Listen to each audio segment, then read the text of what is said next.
Papež Frančišek se je danes srečal z udeleženci 68. Narodnega liturgičnega tedna, ki je od ponedeljka potekal v Rimu v organizaciji Centra za liturgično delovanje. Letos so želeli izpostaviti, da je bogoslužje prvi in najpomembnejši izvir, iz katerega lahko verniki zajemajo zares krščanskega duha. Udeleženci dogodka so premišljevali na temo Živo bogoslužje za živo cerkev. In ravno o živosti bogoslužja in cerkve je spregovoril sveti oče v svojem govoru. Izpostavil je, da je cerkev zares živa, če je prinašalka življenja, če je materinska, misionarska, če gre v srečanje z drugim in spodbuja služenje, ne da bi pri tem težila k posvetnim močem, ki jo delajo nerodovitno.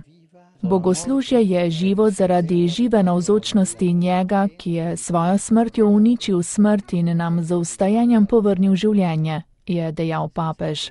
Brez resnične navzočnosti Kristusove skrivnosti ni nobene bogoslužne vitalnosti. Kakor brez srčnega utripa ni človeškega življenja, tako brez utripajočega Kristusovega srca ne obstaja bogoslužno dejanje.